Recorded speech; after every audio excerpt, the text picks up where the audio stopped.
Being busy makes us feel better. Busyness is like kind of the enemy of creating good work. I have probably had less going on than I ever have in my life. Egg breakfast. How do you want your eggs? Scrambled's fine.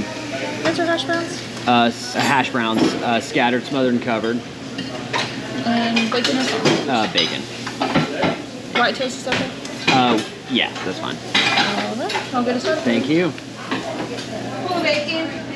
Hey, this is Double Negative, a photography podcast by Will Malone, with your host, me, the titular Will Malone. In this episode, I want to talk about the only way to grow as a photographer. But first, Abandoned Shopping Cart of the Week. This Abandoned Shopping Cart of the Week has been seen on the podcast before. Basically, this was kind of the start of the shopping cart project. This was kind of the proto shopping cart that really started it all on one of my night drives through the boring suburban brutalist shopping centers of South Carolina. And basically, it doesn't really matter where I am. It's just everywhere looks like this now. America has been flattened into shopping centers.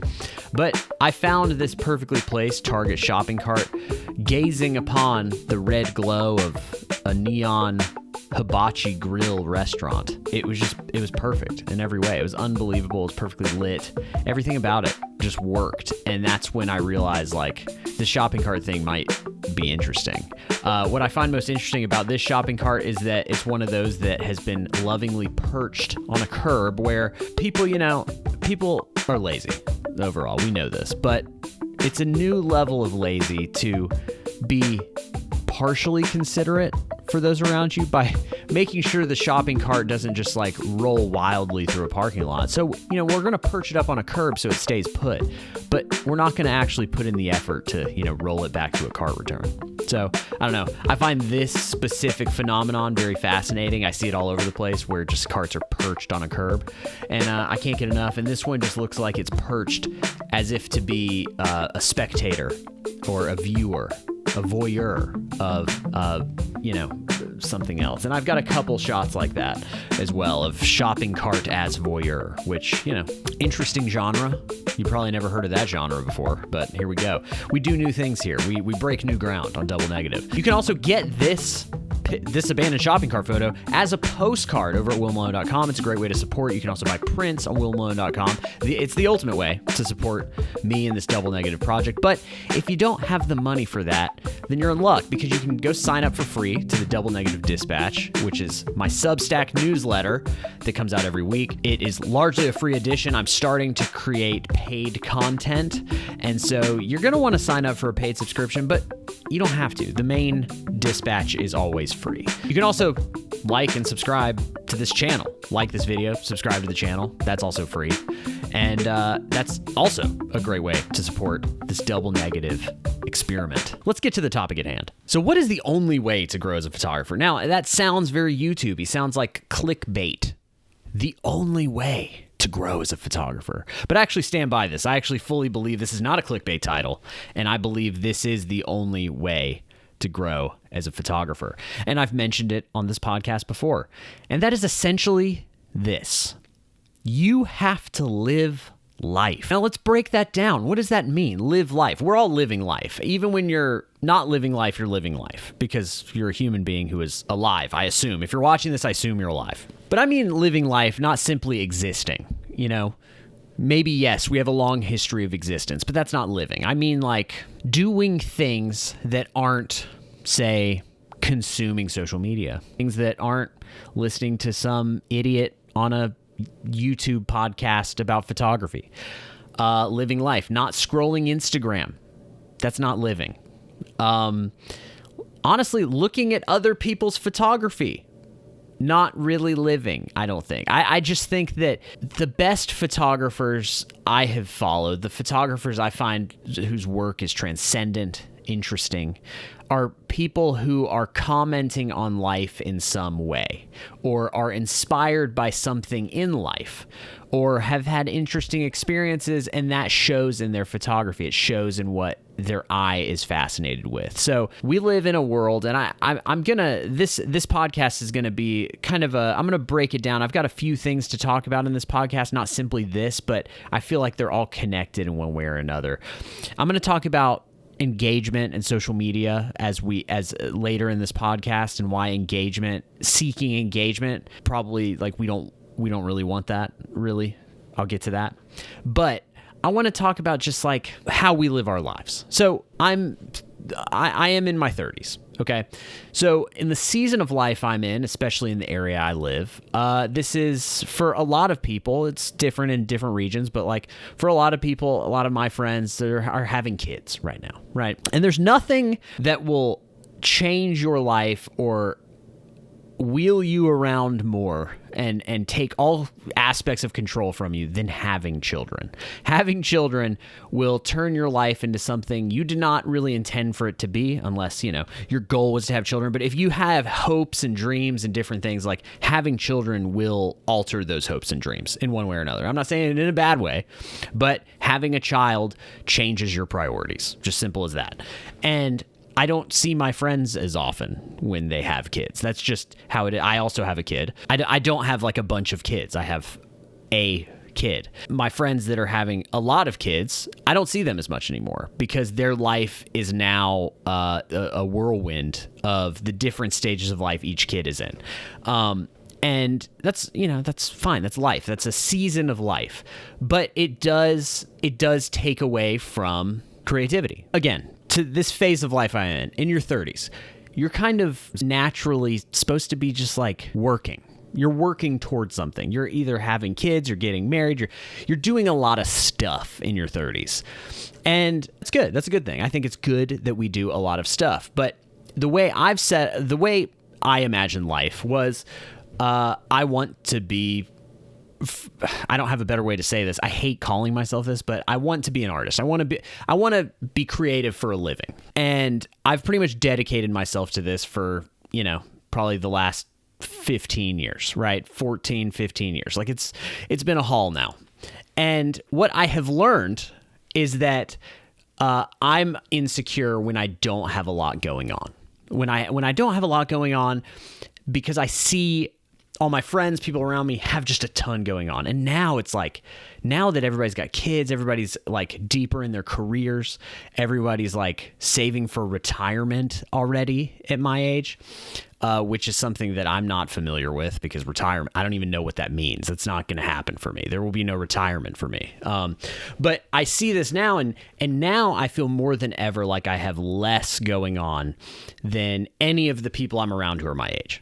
And an earlier Will Malone would feel very insecure about this, because you want to feel like you have a lot going on. You don't want to feel like you're watching the world go by. And this is a deep insecurity for me, is I don't like sitting around. I don't know what to do with free time. I don't know what to do when there's just not stuff going on constantly.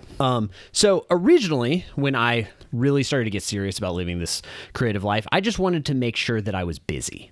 I just wanted to make sure that I had a lot going on, so that I never felt like there was downtime. I was always creating. I was always making something. I was always doing something. And if there was time where I was sitting down, time where I had a lot of free time, then I had failed in some way. And then I would agonize over it, and then I would create something else to do, no matter if it was useful or not. So one example, in my 20s, I used to work in a print shop. I've talked about this before.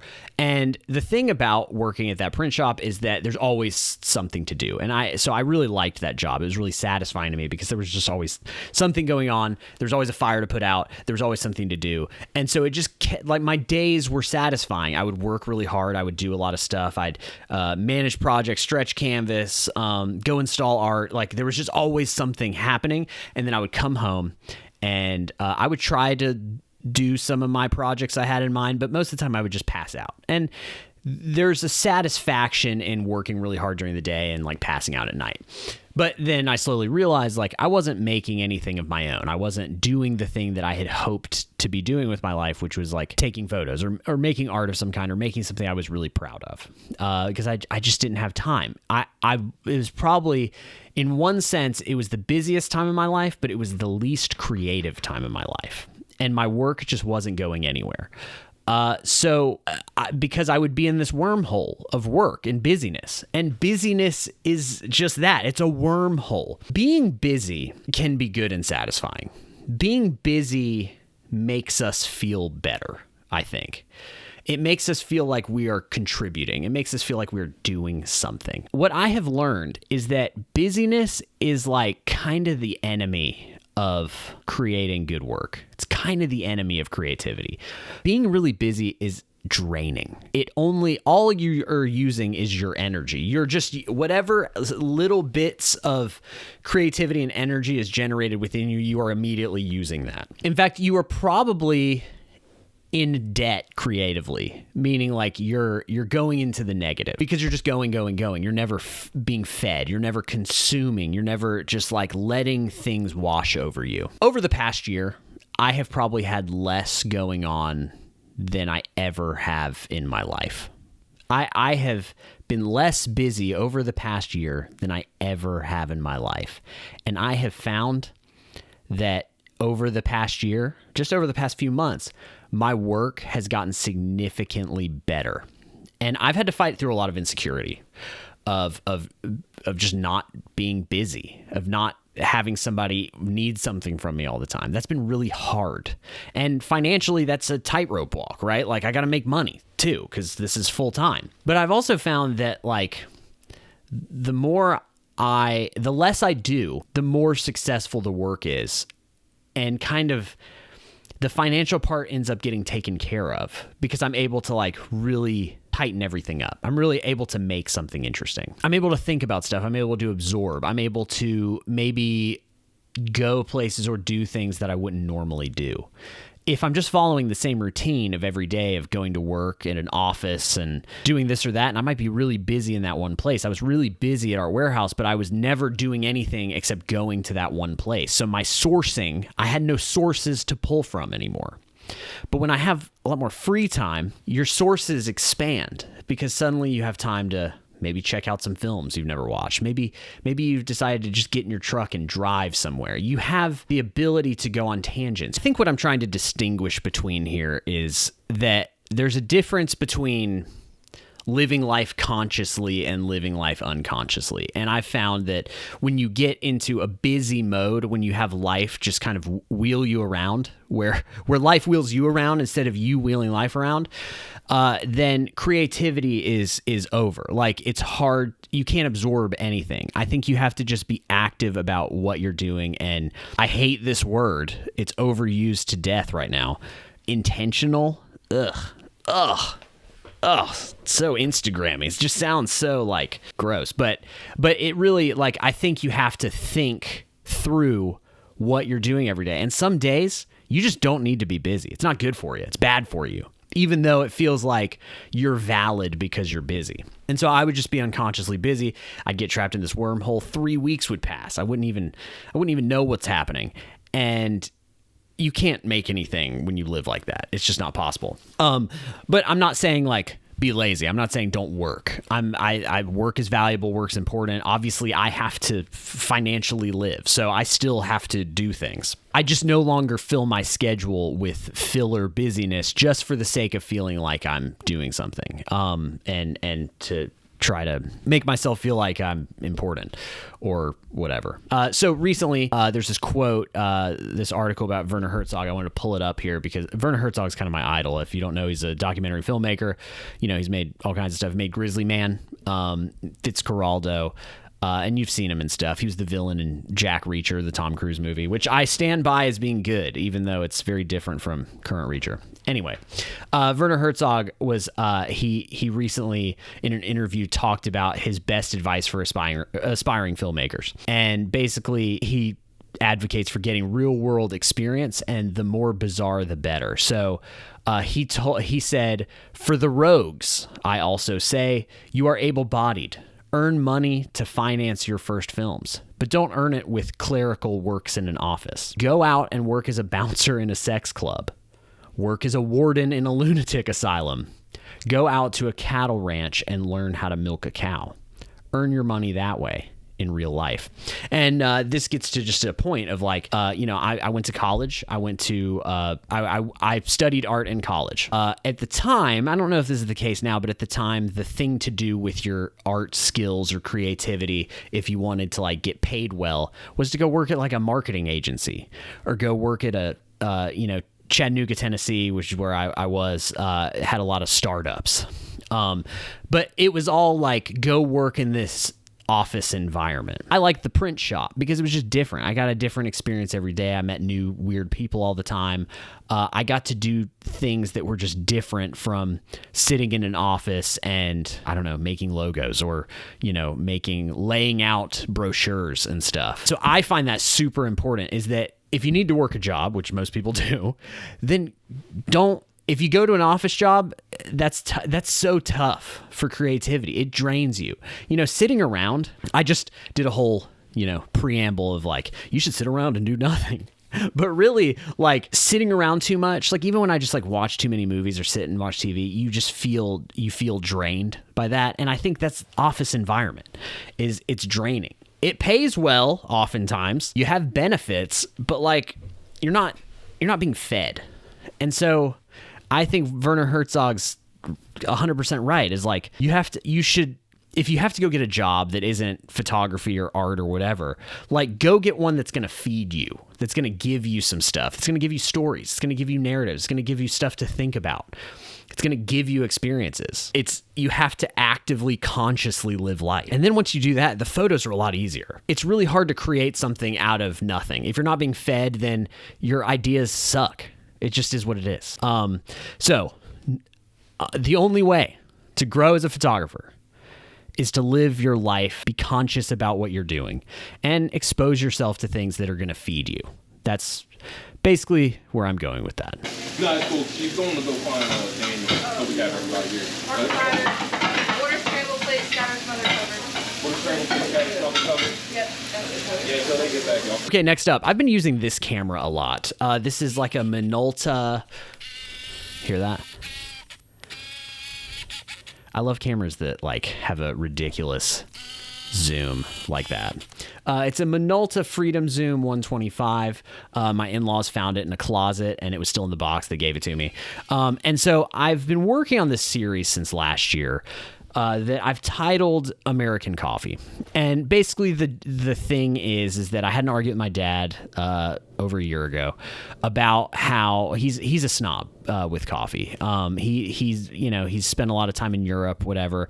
I actually have a stance that I think coffee in America is better than in Europe at this point. We've surpassed Europe coffee-wise because we just have so many more versions of it, and coffee shops in America it's just better. We have every permutation of coffee there is. We got crappy diner coffee. We've got like high-end European style coffee. I mean, in every small town, there is a decent coffee shop now, even if the town is like dying. Like good coffee is around every corner. And so I think that sneakily, America has surpassed Europe with coffee. But we had an argument, is that I extol the virtues of bad coffee because I think there is a time and a place where bad coffee tastes good. And I think that time and a place is often a road trip. It's while you're traveling. It's while you're sitting first class on a Delta connector flight that's like not like nice first class, but it's still first class. You still got on the plane before everyone else. You still get served coffee before everyone else. That's magical in its own way, even if it's not the pod. You're not sitting in a pod, and you're only on the flight for like an hour and a half. But I think there's a time where I love hotel coffee. I love staying at a Hampton Inn and going to the lobby and like drinking the coffee they provide, even though it's not the best coffee. And I think most sane people probably agree with me on this. Like Waffle House coffee, it tastes good because you're a Waffle House, right? And so I've had this argument with him. Last year I started working on this project where I just started photographing those situations, those the bad coffee in context, right? But I feel like I haven't nailed it. It's been eating at me for months now of like how to really nail this project. And so I've kind of been dabbling here and there, and so when I get the chance I kind of like work on it. Because I'd like to turn it into, I think at this point, I think it'd make interesting postcards. So I think it fits very well for the postcard thing. So it's been something I've chipped away with. So a few weeks ago, I went to Waffle House and brought this guy, the Minolta Freedom Zoom 125.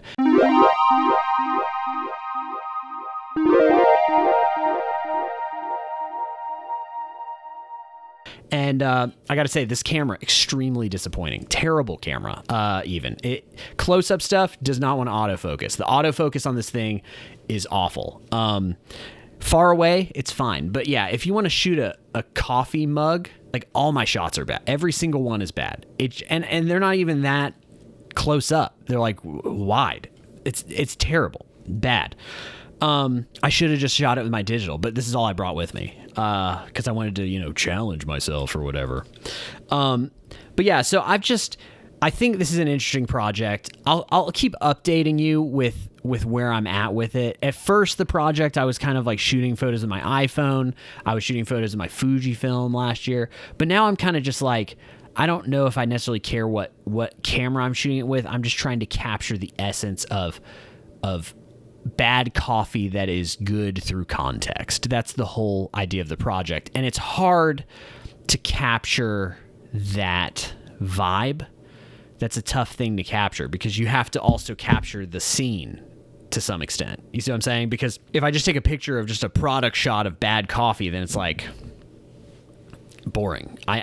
You need to capture the context because that's the whole point. And so I've been just kind of chipping away at it. I think, in fact, I may chip away at it later today, actually. And I've got I keep talking about this road trip coming up that I'm going to podcast during. So we're going to do some on-location podcasting, and I'm really going to try to tackle that project on that trip because that's like the ideal context for bad coffee is a long road trip. So I should have a lot of opportunities to really try to break this project open more. But I can tell you what, I'm not going to use this camera because it sucks. This camera's terrible. Don't use this camera. If you have any hopes or dreams, if you have any intent to shoot a good photo, don't use this camera. I only got like 2 good photos on the roll. Point and shoots, you're not supposed to think, and the best point and shoot is the Nikon L35AF. Everybody knows this. They just break constantly, but when they take photos, they're like the best point and shoot photos imaginable. But I just burn through them, and I have a working one in my possession, but somebody's using it right now. Somebody's borrowing it, and I'm gonna have to get it back from them because I need that camera back because it's extremely good. It's very good. Nikon L35AF, best point and shoot camera. Just as long as it works. They break very easily. Okay. Thank you. And I got your baking coming, okay? Okay, appreciate it. Hey, how are you? Your cheesesteak bowl was over there, right? Is that too crispy? No, it's perfect. Thank you. So last thing I want to talk about, connecting all this back to social media, because I don't think that living life, like American Coffee, that project is a product of living life. It's a product of all the times I've gotten up early and I've gotten on the road and gotten coffee that should be terrible, but the environment makes it nice. That's an experience that I think many of us have probably had. I think my dad is probably the exception. I think maybe he's closed out some joy, or something. He's just not letting joy in his heart, I think, is why he is a believer that there's no context in which bad coffee tastes good. But that's a him thing. He's going to have to figure that out. He's going to have to wrestle with that. But that's fine. I hopefully these photos will change him, will touch his soul. That's the goal. At least this project's all for him and to help him see the light. But But I think that that's a good example of a photo series that comes from life. I think the shopping carts are a good example of that. Honestly, I think some of the double exposures I shot in New York are in their own way examples of that because they came very organically. I didn't really try hard to shoot them. They kind of just offered themselves to me because I was just kind of awake and looking, and my goal wasn't necessarily to take photos. It was just to kind of like enjoy where I was. And I find that the less I scroll on social media, the less I'm on Instagram, the easier that is. It's funny. So I live in a small town that is very different and very behind the times in many ways. And behind the times, I mean like, no one's dressed in Lululemon. No one looks Instagrammy here. But the next town over, a medium-sized city, I went there to meet with people the other day, and it's fascinating how everybody dresses the same. Like there's this look where everyone dresses in like neutral colors, like beige and brown. And I mean, talking as a guy who only wears black, I mean, this is ironic, I guess, but at least I definitively wear black, right? But there's like this thing where it's like we wear yoga pants, athleisure wear, and it's like beige or white or neutral or very, very bland, very, 1984-esque, like everyone's in uniform. But it comes from this I think we all know where it comes from. It comes from Instagram. It's like an Instagram aesthetic. And it's just like everything in a weird way has been like designed to get attention, right? Like everything, if you go to a place where like hip people live, it's like everything is got that Instagram gloss to it, and it's made everything look the same because everything's trying to like get attention, but like it all ends up mushing the same. This doesn't make any sense the way I'm saying this. This is, I have not clearly thought this out. So the other day on Threads, I was like, I thought of this funny post about Miami Vice, and it was just dumb. It was like people are looking for the film look when you should look for the early 2000s like digital Miami Vice, Michael Mann's Miami Vice, like digital noise look. And it's very dumb. And it got more engagement than I ever get on Threads or any social media for that matter. And it was like, of course, you post something dumb, you post something ridiculous, and then you'll get engagement. And so then I was like, I'm gonna play with this a little more. So I did another post right after it about the nanotech helmets in Marvel stuff. I actually do have this theory that Marvel stuff started going downhill when superheroes started to just be able to like generate their suit on them. Iron Man, his whole suit just appears on him, or like I think in the new Captain America, even his like flight helmet appears. Ant-Man, just the helmet appears. And I grew up watching Tobey Maguire's Spider-Man, and his mask just had holes in it if he fought, and it's like he's got to take it on and off, and it's very silly, but it feels grounded. It feels like I could be Spider-Man. Christian Bale had to figure out how to build his mask so he could move his neck. In The Dark Knight, there were just very human problems with creating superhero costumes. And so I do actually kind of believe that when movies kind of add this like nanotech thing where the suit just appears on and off, that the viewer isn't able to connect as much to it because it just feels like a cartoon at this point, which all Marvel stuff feels like a cartoon now, in a way that like the first Iron Man didn't. Anyways, it's beside the point. Anyways, I made this post about it. And it has gotten way more engagement than anything I've done. In fact, I've almost thought about deleting it because I can't stop getting notifications about it. And I'm like, the comments are insane. Like, these people are nuts.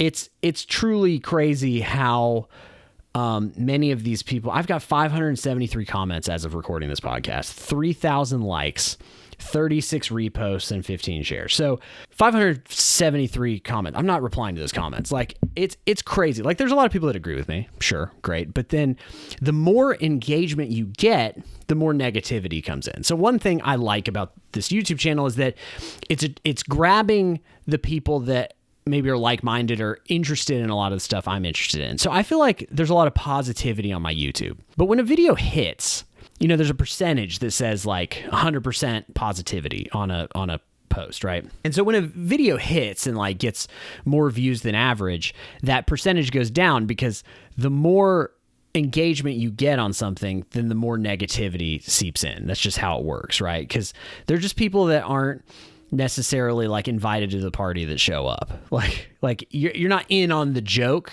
and if you don't get it, you'll attack me personally or whatever. And because it just is a beacon for just like all the moths to show up to the light bulb. And so I post photography stuff. I post my own work, and this random post about Marvel is the thing that gets me the most engagement because it's first off dumb, but a lot of crazy people have big feelings about it. And so like it has more engagement than anything I make. I've never been more turned off by the idea of engagement in my life than when I got this, because it made me realize like this is what engagement is. This is what getting attention is. It's you put up a big beacon and you get all these people that may not be in on the joke or may not know you or whatever. And yeah, maybe you can get some financial success out of that or whatever, but it just like, it sucks. Like, I don't want that. Like, I want to attract people who are in on the joke, who want to like join in, who have similar interests, who want to discuss ideas and things. I don't want just like everyone to see it. But we've so unconsciously built everything around like we have to do Instagrammy stuff or build our social media in a way to attract the most people possible to try to attract everyone. And that sucks. That's terrible. And then you just end up being kind of in trying to participate in this like attention economy. You end up becoming this blurry mush like everyone else. You wear the same neutral Lululemon athletic bodysuits as everyone else. And you can tell who spends the most time on Instagram by what they're wearing and looking like and whatever. And it's like this unconscious need for engagement. And I think I learned through this post because, you know, getting engagement feels good. You feel like, oh, cool. Like I'm getting all these likes. You get this dopamine hit. And I was getting that in the beginning. And then I was like, wait a second. First off, I don't talk about Marvel in my podcast or social media. I'm not like a Marvel source, a source for Marvel news. I want people to feel, I want this kind of engagement for, I guess, like this, the stuff I really care about.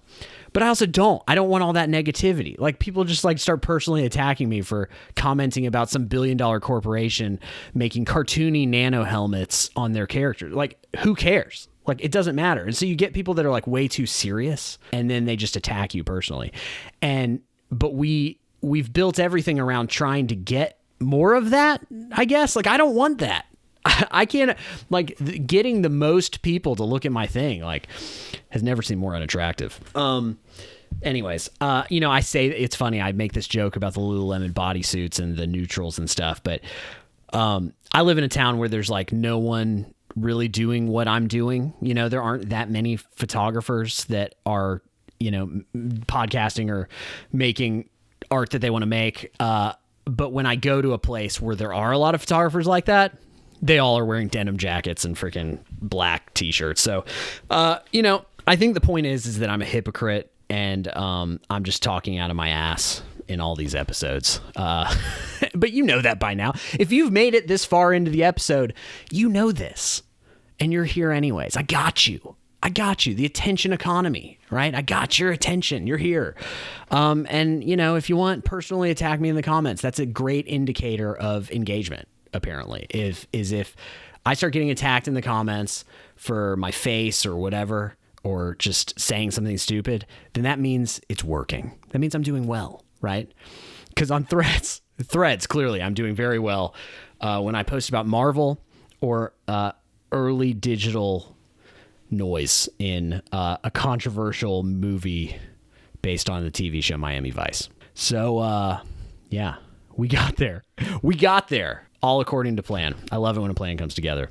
Thanks for watching. You can follow me on Instagram at Will Malone. You can follow my Polaroid Instagram account at Everyday Instant. I've got some Polaroid stuff to talk about very soon. Maybe that'll be on the next episode. Very excited about that. Go subscribe to the Double Negative Dispatch on Substack. Comes out every Thursday. Like this video and subscribe to this channel if you're picking up what I'm putting down. And yeah, go get a postcard on willmalone.com. Really appreciate it. And I will see you very soon.